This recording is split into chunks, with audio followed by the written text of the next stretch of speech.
Hello and welcome to Shoreditch and the Alpine Club. I'm Beth, I'm the librarian of the Alpine Club Library, and today I'm going to be walking you around our exhibition, Everest by Those Who Were There, curated by our honorary librarian Barbara Grieger-Taylor. I'm really excited to show you around the exhibition today. If you do have any questions or comments, please do pop them in the comments box and I'll do my best to get back to you as soon as possible. I also did just want to flag to you that we are in a historic building. We've done some test runs of the live streaming. The internet will occasionally drop in and out. Please do bear with us if that happens, and we'll be back with you as soon as possible. So, the story of Everest really begins in 1852, and it's at this point that calculations done by the Trigonometrical Survey of India work out that the peak formerly known as XV is in fact the highest mountain in the world.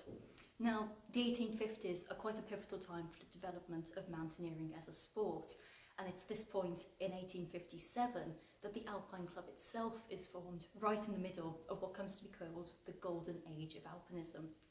Now, this lasts until the ascent of the Matterhorn in 1865, at which point European climbers tend to transition towards looking towards the greater ranges.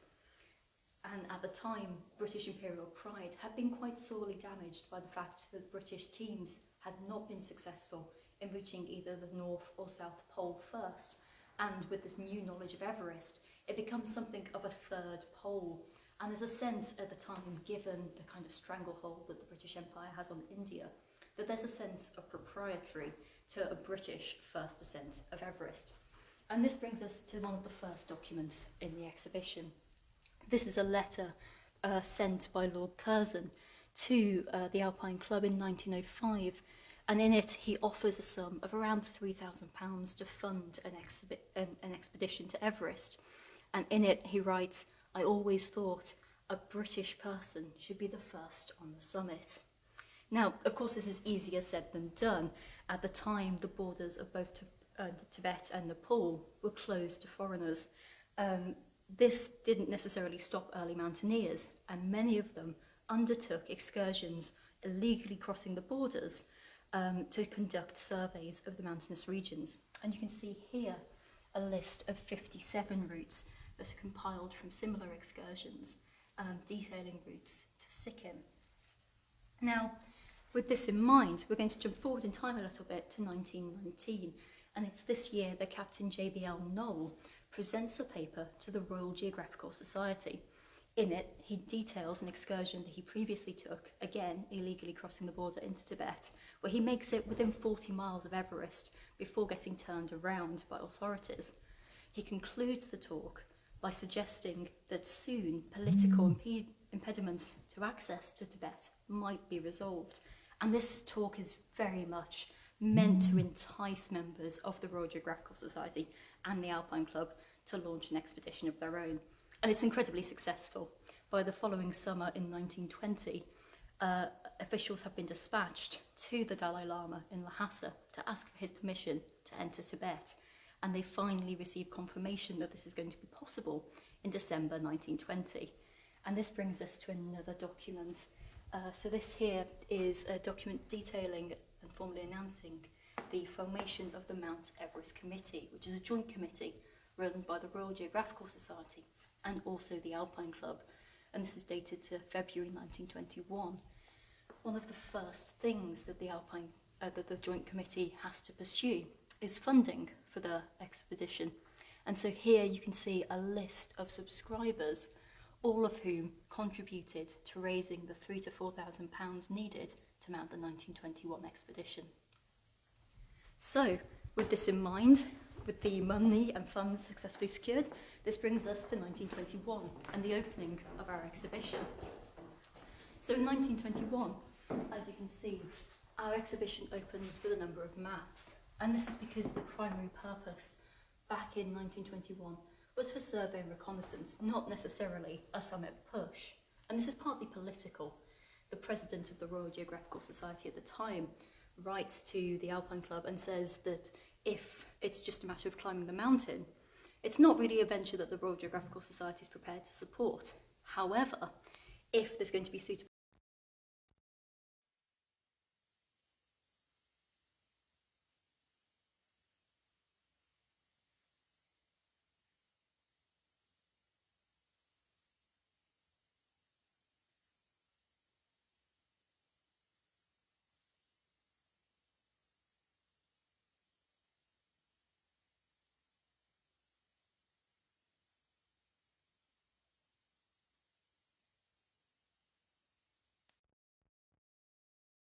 partially composed of climbers. You've got the veteran climber up here, Harold Rayburn. You've got George Mallory and Guy Bullock and Alexander Kellis, who doesn't appear in this photograph. And the rest of the team are mostly surveyors, geologists and scientists who produce an original survey of about 12,000 square miles of Tibet. Now, at the time that the surveyors are producing this document, Mallory and Bullock are conducting some surveys of their own, and their mission really is to find a route that's feasible onto the summit of Everest. Fairly early on, they identified that the North Col here is going to be the key, but gaining the North Col itself becomes the biggest question. They make an initial approach down the Rongbuk glacier down here that isn't successful. They try approaches via Carter around the Kangshung glacier. They also travel all the way around this area and get a glimpse into the Western Cwm, which shocks and horrifies them as they see the Cymru icefall for the first time. But they are eventually successful. They find a passage here over the Lac Perla, which allows them entrance to the tip of the Rongbuk, East Rongbuk glacier, and from there onto the North Col. Now, at the time that Mallory and Bullock are trying to produce this survey, what they miss is this tiny tributary stream just here that joins the Rongbuk and East Rongbuk glaciers. Now, in the Alps, such a small stream wouldn't necessarily signify the presence of a glacier, but in the Himalaya, this tiny outflow actually reveals the presence of the East Rongbuk glacier, and this is the approach that the climbers will take in 1922 and 1924. Now, of course, these are great successes. The climbing team make an attempt using their access to the North Col, and they get as far as the North Col before they're turned back by the weather. But looking up at the ridge, Mallory says, if before there was any doubt, there's doubt no longer. A route to the summit via this ridge is possible. But if this was a success, the expedition in 1921 is also marked by tragedy. So part of the climbing team in 1921 was Alexander Kellis. He was a veteran of Himalayan climbing, and in 1916 had written a paper presented to the Royal Geographical Society in which he proposed that it might be possible to climb Everest without the aid of oxygen. And this is a page from that paper. I'd just like to compare the style of the mapping here and the amount of detail available to the ones we've just seen. Now, in 1921, Kellis was in his early 50s, and they were over whether or not he'd be able to cope with the physical exertion of the trip.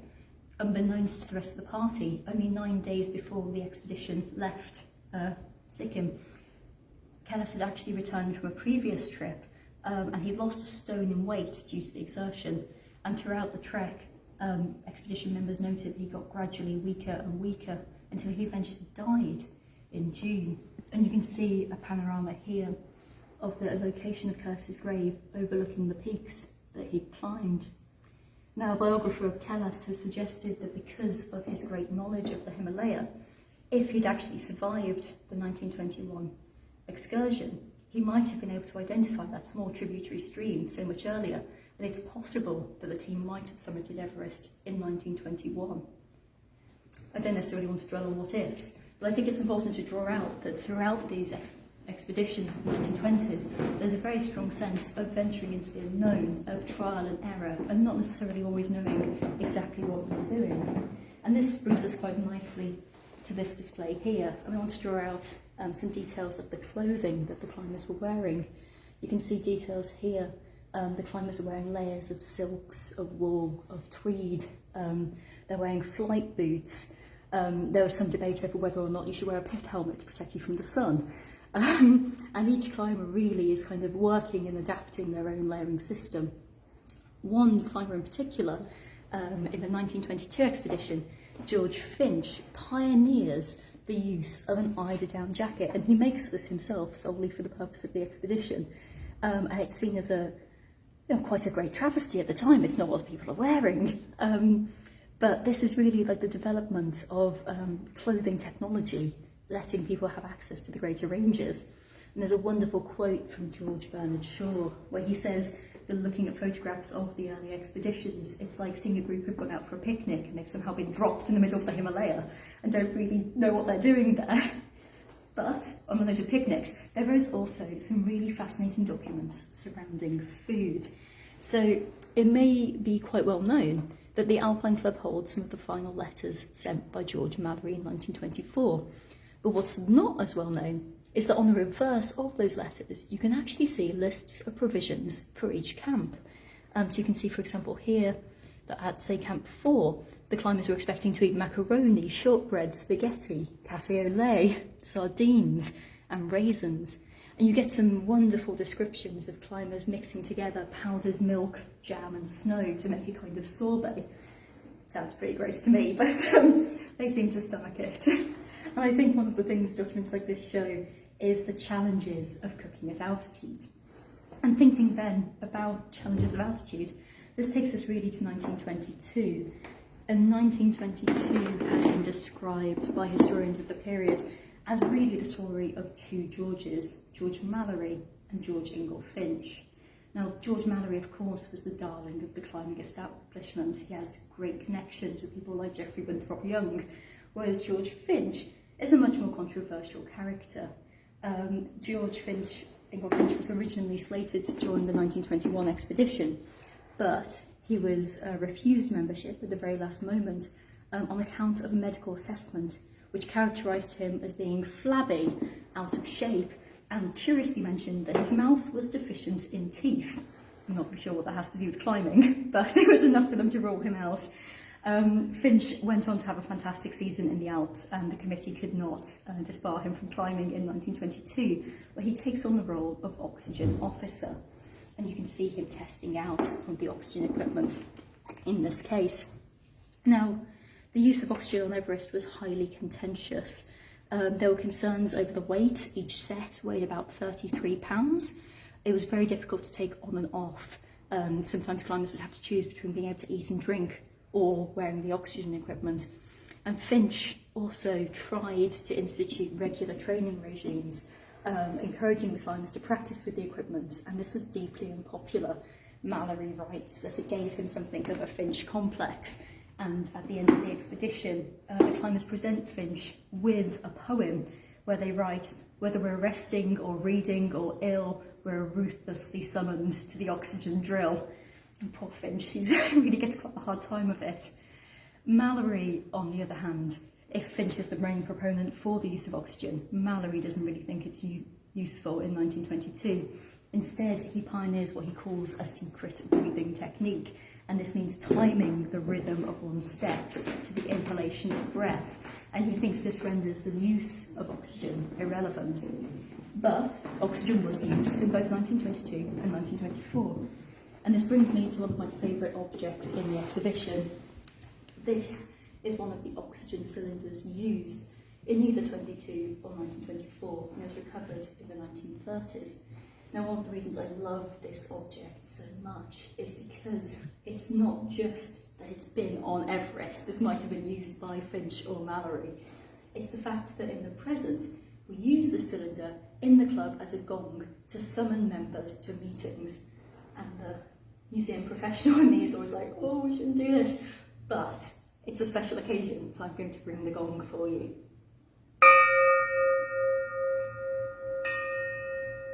Such a beautiful sound. So I want to talk to you now about some of the outcomes of this competitiveness between Finch and Mallory and the conversation surrounding the use of oxygen. So in 1922, it was originally assumed that there would be two parties, one moving with oxygen and one without. But on the morning of the ascent, Finch wakes up in his tent and realises that all of the climbers have actually left without him, making an oxygenless push for the summit. Finch isn't put off by this, and he recruits from the camp around him anyone he can find. He finds Geoffrey Bruce, who is the young cousin of Charles Granville Bruce, the expedition leader. He also finds a local Gurkha soldier, Tebjir, and together they also set off on an oxygen-assisted push. Now, the group of oxygenless climbers do initially make a new height record, but they return and they're battered and exhausted. And in photographs like these, you can see Mallory's bandaged hands because of frostbite. Moorehead too is suffering horribly. And there's an anecdote in camp that Moorehead goes and takes himself away to smaller, quiet attempts to cry in pain when he thinks no one's listening because he's suffering so much. It's heartbreaking. Now, of course, Finch and Bruce have much better luck. They found that with the aid of oxygen, they're feeling fit and fresh, and they actually managed to beat the height record established by Mallory's oxygenless team. That's not without cost, and Bruce eventually suffers very severe frostbite to his feet. You can see here him being helped back down off the mountain, and he's eventually has to be dragged on a sledge back to base camp because he's so badly injured.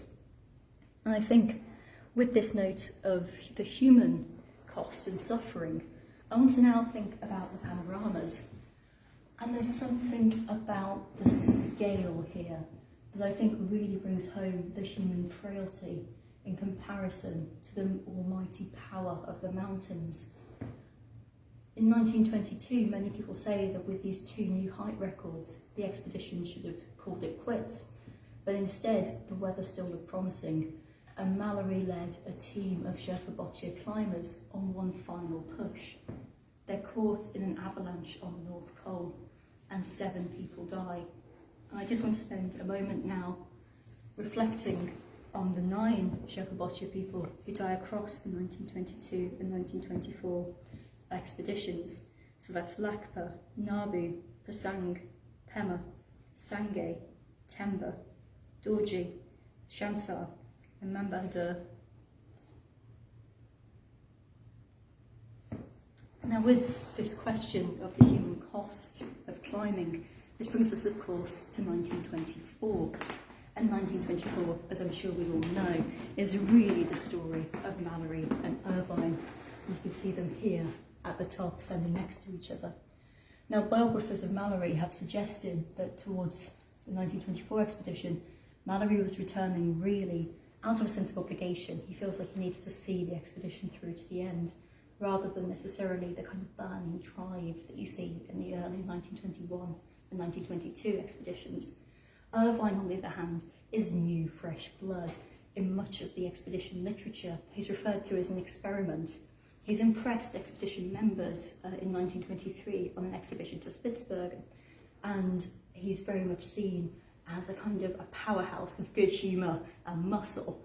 He's also really good at wrangling the oxygen equipment, and for this reason, he's selected to maintain all of the oxygen on the trip. Now, Mallory's original plan for the climbing ascent in 1924 is for 2 teams to move up. One, an oxygen-assisted team, and the second, an oxygen-less team. But they have a lot of problems with the stocking of the higher camps. The teams go up on several occasions, only to be brought back down because of complications with weather, because camps are found to be unstocked with food or provisions, groups are marooned at various heights and have to be rescued. Now, of course, in the present, we know that actually moving up and down the mountain like this is very good for acclimatisation. But at the time in 1924, there's a real sense that they're losing time, the weather window before the monsoon is closing, and everyone is panicking. There needs to be a final push to the summit. And so with this in mind, Norton proposes that they abandon oxygen and instead move all of the climbers up towards the summit in one final push. Mallory goes along with this initially, getting as far as Camp 5, before becoming convinced that actually it will only be with oxygen that the summit can be achieved. He sends back down to ask Irvine to come up, bringing with him some oxygen. Instead, Norton and Somerville make their own summit push. And you can see here Norton moving across what's known as the yellow band. Now, at this point, Somerville, who's taking the photograph, has paused because he's struggling to breathe. He's frostbitten his throat on many of the rescue attempts earlier. And at this point, he decides he can go no further, so it's left to Norton to strike out across this yellow band alone. Norton describes this experience of picking his way carefully across the terrain as being like walking across the tiles of a roof. They're treacherous and slippery. He's completely unroped, and he's terrified that if he falls, he'll fall to the base of the mountain. Norton does go on to establish a height record of 28,126 feet, and this stands for several decades. But eventually, Norton has to turn around. He doesn't think there's a chance he'll get to the summit and back in time. When he returns, he collects Somerville, and on the descent, the two become separated. Now, Somerville is struggling to breathe more and more because of this frostbitten throat, but Norton knows that Somerville has a reputation for painting and drawing, and he thinks that Somerville has actually stopped to sketch. So Somerville is gasping for breath. Norton is completely oblivious, and Somerville eventually resorts to having to give himself the Heimlich manoeuvre, which is successful, and he manages to cough up what he later identifies as the entirety of his mucous membrane. And in classic British tradition, he then feels much better and is able to descend quite safely. And this is really, I think, one of the less well-known but wonderful stories about the hardships endured on Everest. But of course, and we all know where this is heading, there's time now for Mallory and Irvine's final summit push. Now, the question of why Mallory chose Irvine to accompany him on these final attempts is something that historians have argued over. Some say that perhaps Mallory saw something of himself in the younger man Irvine. Others have suggested that there was the romance that appealed to Mallory, this sense that, you know, the old wise climbing master was taking with him the new fresh blood and imparting this knowledge. Others too have suggested it was purely because of Irvine's skill with the oxygen equipment. But some biographers have noted that even in very early stages of the expedition, you see the two men sitting next to each other, and there's perhaps a sense these two men have agreed quite early on that they're going to climb together, and there's a partnership forming. So this, of course, takes us to the final stages of the expedition. So on June the 6th, Mallory and Irvine prepare to leave Camp 4. Odell takes this photograph of them as they dine on pilchards and sardines, and this is actually the last photograph of the two men that's ever taken.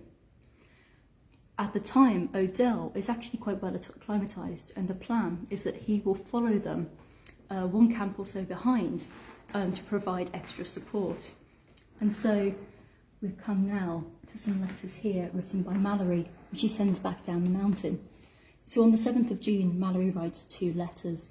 He sends one back down the camp suggesting that they should look for them on the 8th at around 8 a.m. when they hope to be surmounting either the summit ridge or crossing the yellow band.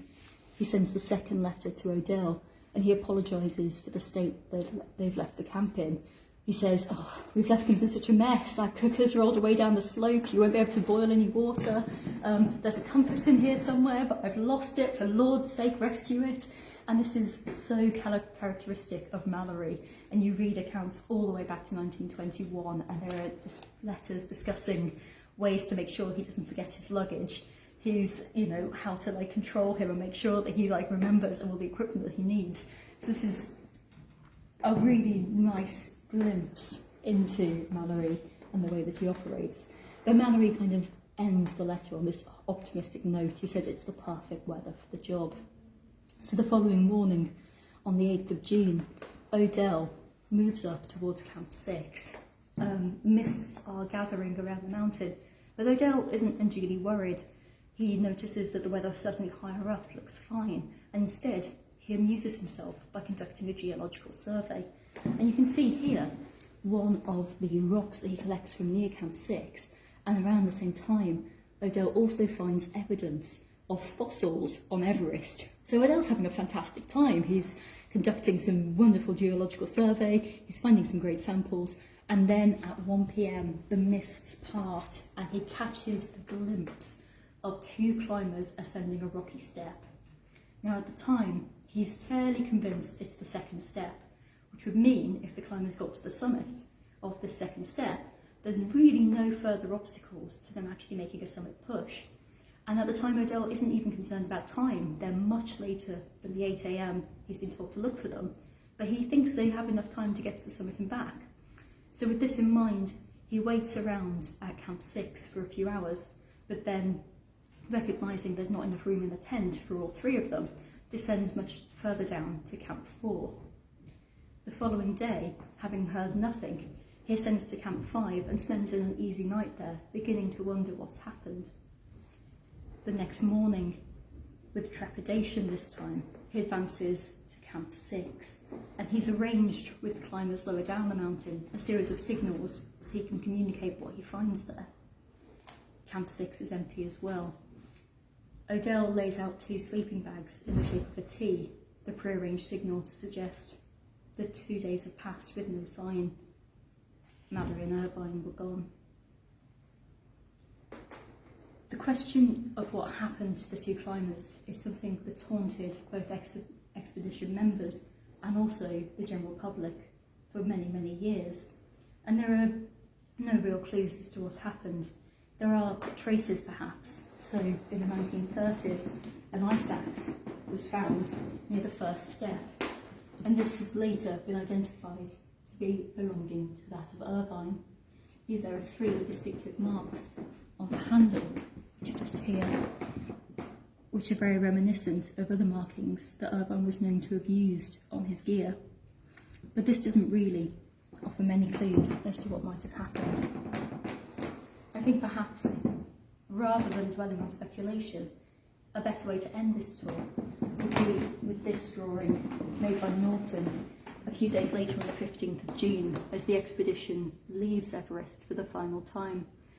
And Norton notes that his generation were used to dealing with loss because of their experiences in the First World War, but it was sitting here and sketching that he felt a sense of peace, perhaps for the first time since the disappearance. And this painting, it always makes me think of the obituary of Irvine written by Odell in the Alpine Club journal. And in it, Odell writes that his final vision of Irvine was that of a young man going strong towards the summit. And he says that those few moments, that brief snatched glimpse of them before they were swallowed by the mist, was almost transcendent. So I think this brings me to the end of the tour. I'd like to say a massive thank you to all of you for joining me. A massive thank you to Adam Butterworth as well, who's been following me around with the camera and very much listening to me as I ramble my way through various objects. If you've enjoyed today's tour, I'd like to point out that we have a future exhibition coming up, which is Women with Altitude, 100 Years of the Pinnacle Club and Women's Climbing. Please do look out on our social media for more details on that. And I'd also just like to point out that we do have a limited number of exhibition catalogues left, and these are a completely exhaustive document that will take you through in far more detail than I could do everything in the exhibition. These are available through our website, and it's your chance to own your own little piece of Everest history. So on that note, thank you very much for joining us, and goodbye from the Alpine Club.